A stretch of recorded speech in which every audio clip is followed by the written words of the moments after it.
তো hello guys, welcome back to my channel. আজ অনেক দিন পর একটা ভিডিও ছেড়েছি ভাই। তো সবাই একটুখানি সরি বলছি ভাই, শরীর মরির ভালো ছিল না। তো অনেক দিন পর একটা ভিডিও ছেড়েছি, তো দেখতেই পাচ্ছ। একটু সকালবেলা রেডি হয়ে বাজারের জন্য বেরিয়েছে, যেহেতু আজ রোববার, তো সেই জন্য বেরিয়ে গেছে। মা আগে চলে গেছে, আমি দোকান দিয়ে টিফিন দিয়ে তো এখানে চলে এসেছি। তো চলো যাওয়া যাক।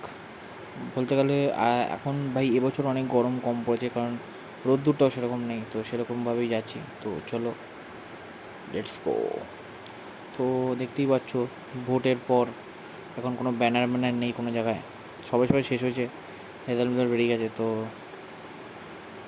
সরি, আমি তো এটা বলা উচিত না, আমি তো ফুড ব্লগার, এই মানে ব্লগার, এটা বলা উচিত নয়। দেখতে পাচ্ছ দোকানে এখানে চলে এসেছি। তো এখানে মা বসে আছে, সবাই বসে আছে, এবার যাবে মা বাজার করতে। আমার বাজার এখানে দিদার দোকান আছে, সবাই আগের ভিডিও দেখলে এরা জানবে। তো একটু চা নিলাম, চা খেয়ে নিলাম, একটু গরম গরম চা, দেখতেই পাচ্ছ। তো চলো গাইস, তো ফাইনালি বাজার করা কমপ্লিট। বাজার তো ভিতরে দেখাতে পারবো না, এত ভিড়। তো বাজার করা কমপ্লিট। চলো গাইস, সাইড একটুখানি দেখাচ্ছি নেক্সট ভিডিওতে। টাটা।